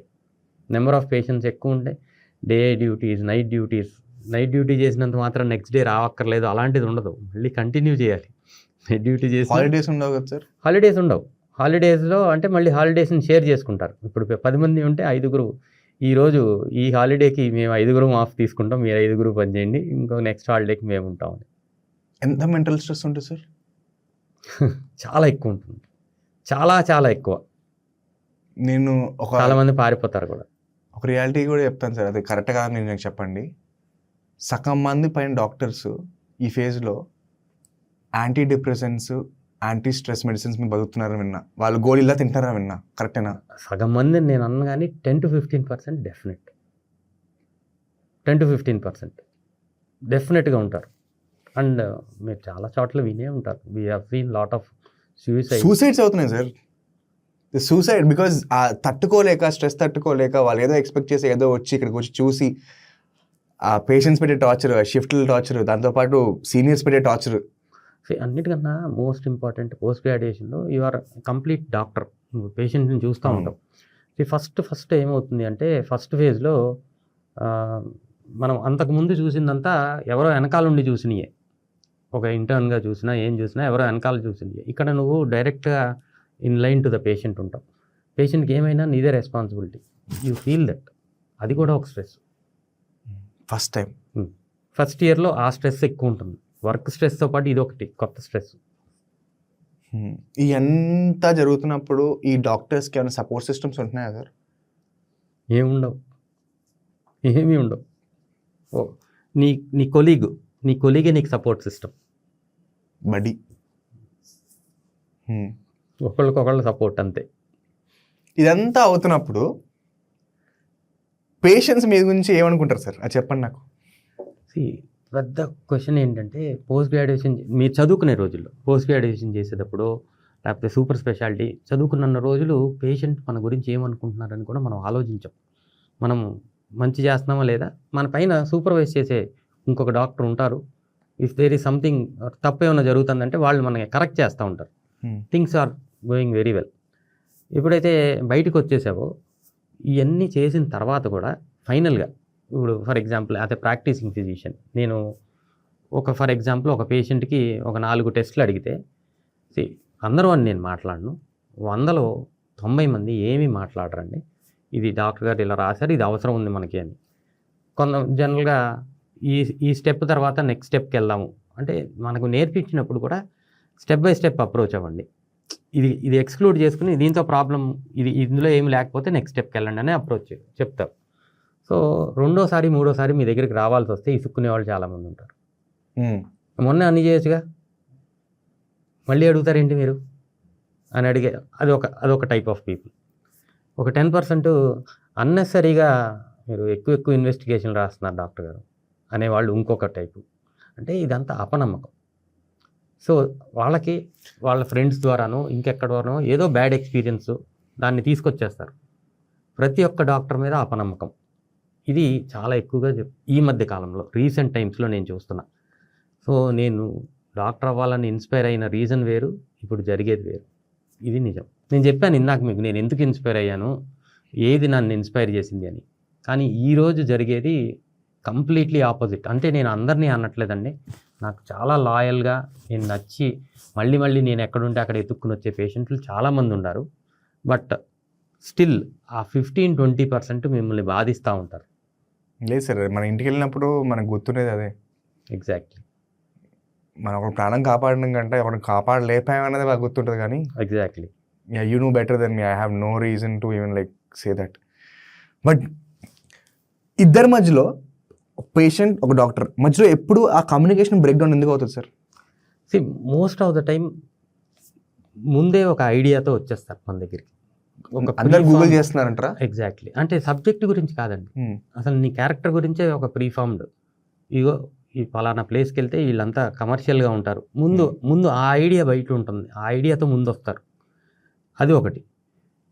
10% ఆఫ్ మా ఫ్రాటర్నిటీలో కూడా ఫాల్ట్ ఉంది. అవసరం ఉన్నా లేకపోయినా టెస్టులు చేయటం మల్టిపుల్ రీజన్స్కి, ఎందుకు ఏంటి అనేది అందరికీ తెలిసిందే. చేసేవాళ్ళు ఒక 10% ఉన్నారు. ఈ 10% బ్యాడ్ ఎగ్జాంపుల్ అవుతున్నారు మిగిలిన 100 మందికి, మిగిలిన 90 మందికి. అది మా సైడ్ నుంచి ఉన్న చిన్న ప్రాబ్లం అయితే, ఈ ప్రీఫార్మ్డ్ ఐడియాస్ ముందే ఒక ఐడియాతో వీళ్ళంతా ఇలా ఇదే అనే ఐడియాతో వచ్చి ఆ కమ్యూనికేషన్ గ్యాప్ ఎక్కువ ఉంటుంది. ఇది వన్ రీజన్, నెంబర్ 1. సెకండ్ది కాస్ట్. ఎప్పుడైతే హెల్త్ కేర్, ఫర్ ఎగ్జాంపుల్ నేను ఒక ఐసీయూ క్రిటికల్గా ఉన్న పేషెంట్ని ఐసీయూలో పెట్టాలి, వేరే ఆప్షన్ లేదు నాకు, ఐసీయూలో ఖర్చు అంత అవుతుంది, దానికి వాళ్ళకి ఆప్షన్ లేదు. ఈ కాస్ట్ పెరిగేసరికి రీజన్స్ పీపుల్ అంటే ఒక్కొక్క రీజన్ ఎత్తుక్కుంటున్నారు. ఫ్రస్ట్రేషన్, ఇది కాస్ట్ పెట్టలేరు, అంత ఎఫర్డబిలిటీ ఉండదు.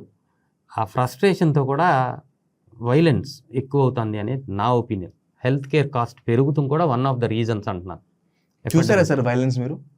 మీరు ఫస్ట్ హ్యాండ్ చూడలేదు. I'm lucky enough first hand ఇప్పుడు దాకా చూడలేదు. బట్ వీడియోస్ ఎన్ని వీడియోస్ చూసామండి హారబుల్గా, ఎన్ని అసలు లెక్కలు. అసలు మనకి బయట పడేవి నథింగ్ సార్.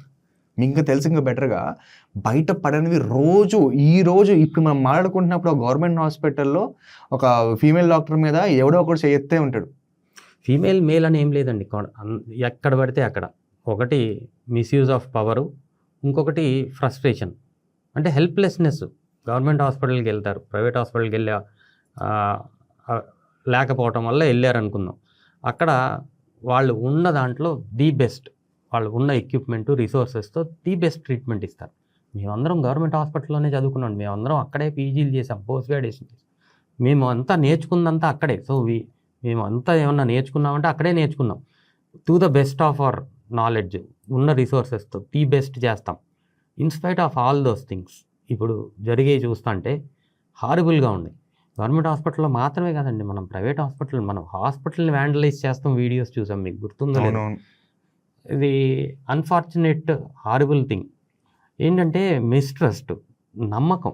ఏదైతే నమ్మకము ఒక 30 సంవత్సరాల క్రితం అద్భుతంగా ఉండేదో అది నెమ్మదిగా బాగా తగ్గిపోయింది. ఇది కార్పొరేట్ హాస్పిటల్ పెరిగే కొద్దీ నమ్మకం తగ్గిపోతుంది అని నాకు అనిపిస్తుంది. 30 సంవత్సరాలకి ఇప్పటికీ నెంబర్ ఆఫ్ కార్పొరేట్ హాస్పిటల్స్ పెరిగిపోయినాయి. ఆ పెరిగిపోతున్న తర్వాత ఇంకెక్కువ అయిపోయింది అనిపిస్తుంది నాకు. ఏమన్నా దేశం మొత్తంలో ఏమైనా ఇన్సిడెంట్స్ చెప్పండి సార్ నాకు, ఈ గవర్నమెంట్ హాస్పిటల్ మీకు తెలిసినవి. నేను అన్ని వీడియోస్లో చూసినాయే, డైరెక్ట్ ఫస్ట్ హ్యాండ్ నాకు అసలు తెలీదు. నేను మీలాగా అన్ని న్యూస్లో చూసినాయే. కాకపోతే దాని తర్వాత దాని గురించి తెలుసుకుంటున్నాం ఏం జరుగుతుందని.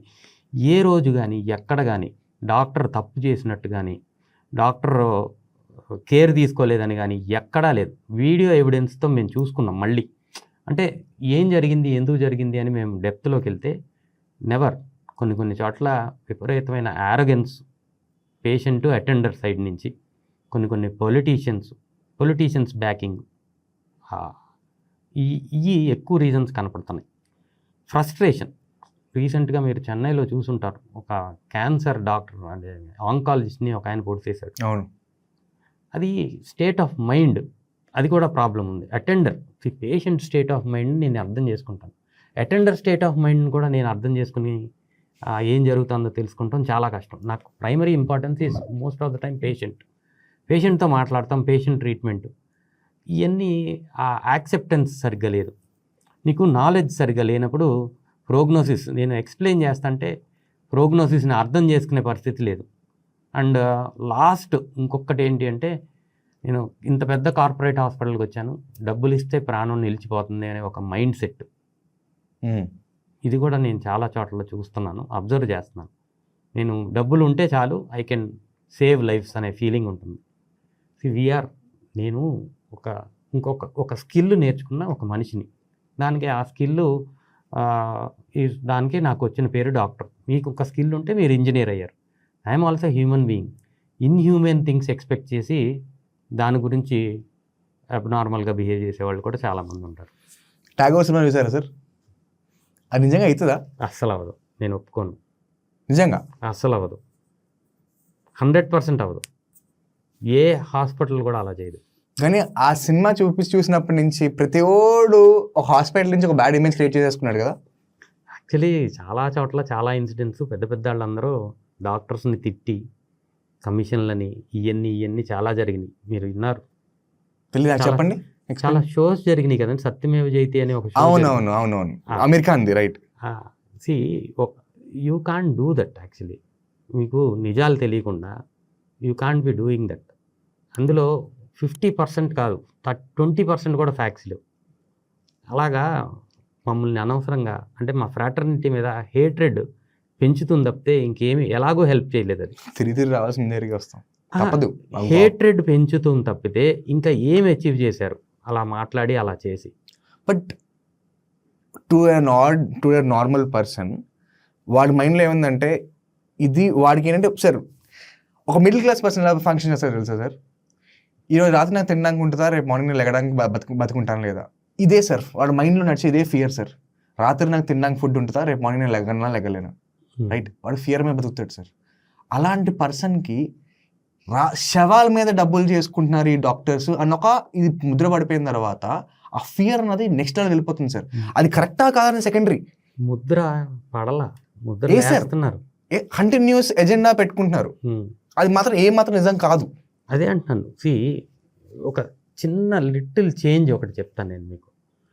2019 వరకు హారిబుల్గా వ్యాండలైజేషను, ఇలా తిడతాం, ఇలాంటి ప్రోగ్రామ్స్, డాక్టర్స్ మీద ముద్రలు వేయటం అన్నీ చేశారు. 2020లో కోవిడ్ వచ్చిన తర్వాత సడన్గా అందరూ నెత్తి మీద పెట్టుకుంటాం. మేము అడగలేదు అసలు. We did our duty frankly. మేము మమ్మల్ని పొగడమని అడగలేదు, మమ్మల్ని ఏమి చేయమని అడగలేదు. మేము అడగకుండానే నెత్తి మీద పెట్టుకుంటాం మొదలుపెట్టారు డాక్టర్లు, హీరోసు, అది ఇది అని. మేము అది అడగలేదు, ఇది అడగలేదు. మేము కోవిడ్లో కూడా మా డ్యూటీ మేము చేసాము, అంతకు ముందు చేస్తాం, దాని తర్వాత చేస్తున్నాం. అది ఒక్క సింపుల్ థింగ్ అందరూ అర్థం చేసుకుంటే చాలు. నాకు సిస్టర్ చెప్తుంది సార్, ఓరియంటేషన్ ఎక్కడ మారింది చెప్పండి? మాలో మార్పే లేదు. మేము ముందు అలాగే ఉన్నాం, కోవిడ్లో అలాగే ఉన్నాం, తర్వాత కూడా అలాగే ఉన్నాం. మీ ఆలోచనల్లో మార్పు, ఆలోచించే వాళ్ళల్లోనే మార్పు ఉందంటున్నా నేను. ఆ ఒక్క థింగ్ అర్థం చేసుకోండి. ఎంతమంది ఫ్రంట్ లైన్లో ఉండి చనిపోయారు, అవసరం లేని వాళ్ళు, డబ్బులు కాదు ఏమీ అవసరం లేని వాళ్ళు చాలామంది కోవిడ్లో వర్క్ చేశారు. నాకు తెలిసిన వాళ్ళు 70 years, 60 years, 80 years, వయసుతో సంబంధం లేదు. Just because he was a doctor, mask పెట్టుకుని చూసి చనిపోయిన వాళ్ళు చాలామంది ఉన్నారు నాకు తెలిసిన వాళ్ళు. అవసరం లేదు వాళ్ళకి, ఇంట్లో పడుకుంటే కూడా వాళ్ళకి పని జరిగేది. జస్ట్ ఏంటి అంటే ఇది రెస్పాన్సిబిలిటీ. ఈ టైంలో నేను పని చేయకపోతే ఇంకెవరు చేస్తారు, ఈ టైంలో నేను పేషెంట్ చూడకపోతే ఎవరు చూస్తారు, అది మాత్రమే వాళ్ళ ఇంటెన్షన్. మా సిస్టర్ చెప్పింది సార్, కోవిడ్ టైంలో అంట తాగడానికి నీళ్ళు లేదురా, నేను నా చెమట తాగి బతికాను రా, లిటరల్గా నీళ్ళు లేదు, బేసిక్ నెసెసిటీస్ ఎమ్యూనిటీస్ లేవు, అయినా కూడా మేము చేసాము. అప్పుడు ఇంకొక హారబుల్ థింగ్ జరిగేది ఆ టైంలో, అంటే మీ దాకా వచ్చిందో లేదో తెలియదు కానీ చాలామంది డాక్టర్స్ని ఇల్లు ఖాళీ చేయించారు. అవునవును, మీరు వస్తున్నారు మీ వల్ల. అంటే ఈయన డాక్టర్ కోవిడ్లో పనిచేస్తే మనకి ఇచ్చిన రెస్పెక్ట్ ఏంటంటే ఇల్లు ఖాళీ చేపిస్తాం. నాకు జరిగిందంటలేదండి, నాకు తెలుసు, నాకు తెలిసిన వాళ్ళకి అలా జరిగింది. నేను చూసాను, కరెక్ట్. సో అప్పుడు మరి ఏం చేశాడు డాక్టర్? మైండ్ సెట్, ఆలోచన విధానంలో ప్రాబ్లం ఉంది. ఫస్ట్ అండ్ ఫార్మోస్ట్ థింగ్ ఏంటంటే ఇలాగా ఫ్రాంక్లీ స్పీకింగ్ మల్టిపుల్ మీడియా అంటే మూవీస్లో అవనివ్వండి, షోస్ అవనివ్వండి, ఫ్రాంక్లీ స్పీకింగ్ ఈ హెల్త్ కేర్ సిస్టమ్ ఫెయిల్ అవటానికి కారణం గవర్నమెంట్, పబ్లిక్ హెల్త్. ఈ బ్లేమ్ అంతా తీసుకొచ్చి డాక్టర్లు డబ్బులు కొల్లగొడుతున్నారు. It is all diversion politics. ఎవరిని? పబ్లిక్ని వాళ్ళ ఫెయిల్యూర్ నుంచి డైవర్ట్ చేయడానికి మేము బకరాలు అవుతున్నాం. ఇది నిజం. ఒక్కసారి అందరూ ఆలోచించండి, ఇది నిజం. కానీ ఇలా ఎవరో ఆలోచించరు. కోవిడ్లో మాత్రం అక్కడ సోల్జర్స్, ఇక్కడ డాక్టర్స్, వీళ్ళే హీరోస్ అని మొదలుపెట్టారు. దాని ముందు బాగా తిట్టారు, చెప్పులు వేసారు, కొట్టారు. మళ్ళీ 2 సంవత్సరాల తర్వాత మళ్ళీ మర్చిపోయి మళ్ళీ మొదలుపెట్టారు. అదేంటి కోవిడ్లో మాత్రమే ఎలా హీరోస్ అయ్యారు? What is the logic? ఎవరైనా చెప్పొచ్చు. ఈ ఎంటైర్ ఎకో సిస్టంలో పిల్లర్స్ ఉన్నారు అంటే it's not the equipment, it's not the resources, మీ డాక్టర్సే. మిమ్మల్ని మేము ఇలా ఆడబోసుకున్నానంటే అగైన్ సార్ అదే అంటున్నారు sir, fear mongering mindset sir. ఎక్కడ చూసినా తప్పు చేసేవాళ్ళు few% ఉంటారు. బట్ గ్రూప్ ఒక మొత్తం ఫ్రాటర్నిటీని మీరు అదే కోవలోకి చూస్తాం అనేది కరెక్ట్ కానే కాదు. Majority of people are working for the good. ఒక్కొక్క లెవెల్లో ఒక్కొక్కరు పనిచేస్తున్నారు. రూరల్గా పనిచేసే వాళ్ళు చాలా తక్కువ మంది ఉన్నారు, ఇంకా ఉన్నారు కొన్ని చోట్ల. సిటీస్లో అది గవర్నమెంట్ సెక్టర్లో కానీ, ప్రైవేట్ సెక్టర్లో కానీ, ఇండిపెండెంట్ సెటప్స్లో కానీ పనిచేసే వాళ్ళు చాలామంది ఉన్నారు.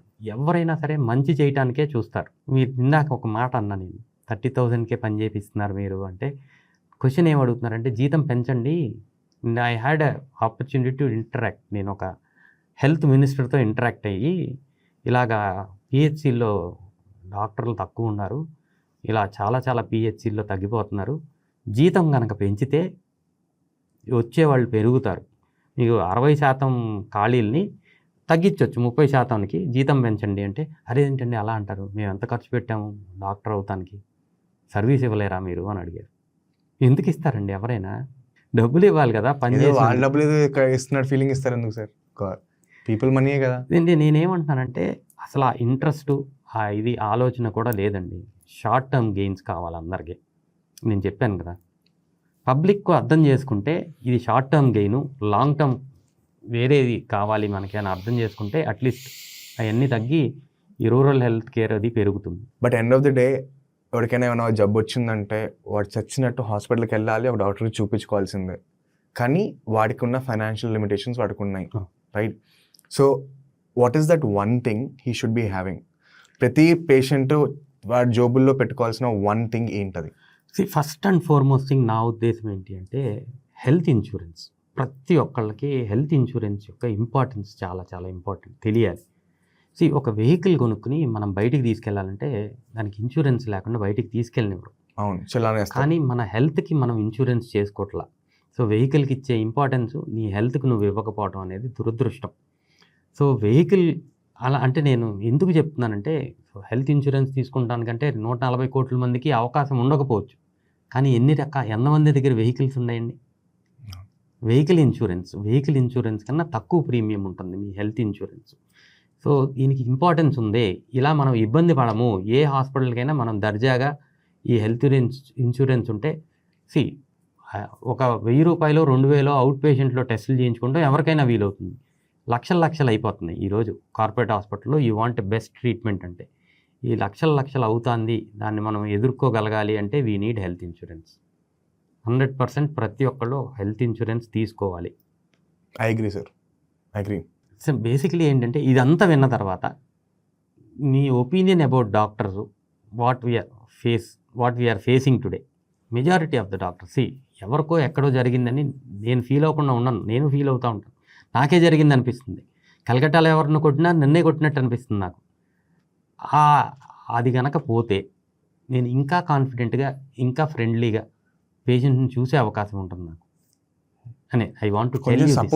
సపోర్ట్ కావాలని ఎక్స్పెక్ట్ చేస్తాను. Moral, we need more of moral support. ఇలా అపనమ్మకం మిమ్మల్ని ఎవరో నమ్మట్లేదు, మీ ఫ్రాటర్నిటీని నమ్మట్లేదు అనేది పోతే మేము ఇంకా కాన్ఫిడెంట్గా ఇంకా ఇంకా బెటర్ సర్వీసెస్ ఇవ్వగలుగుతాం. Frankly speaking agree.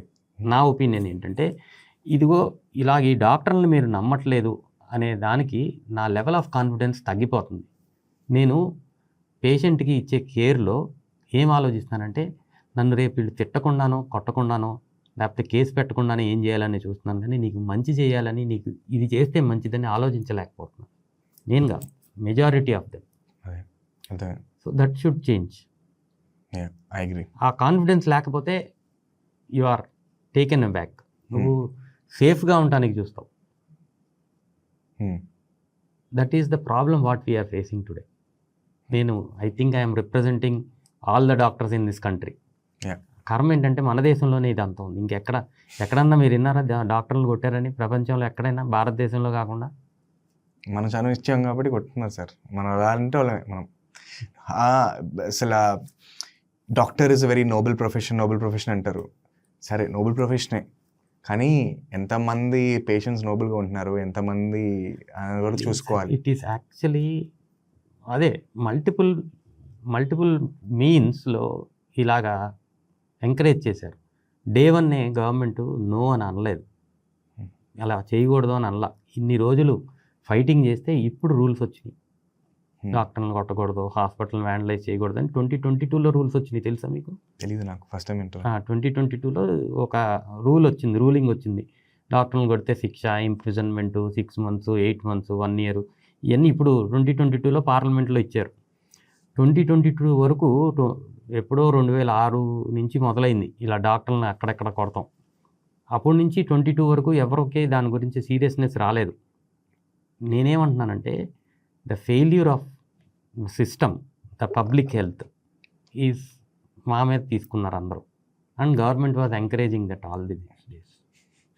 ఎందుకంటే వాళ్ళు ఫెయిల్యూర్ ఒప్పుకోలేరు కాబట్టి. పబ్లిక్ హెల్త్ సిస్టమ్ ఫెయిల్ అయిపోయింది, కొలాప్స్డ్. అసలు ఏమీ లేదు పబ్లిక్ హెల్త్ సిస్టమ్. ఈరోజు కొంచెం పని ఏమన్నా జరుగుతుంది అంటే వ్యాక్సినేషన్స్ మాత్రం జరుగుతుంది ప్రైమరీ హెల్త్ సెంటర్లో.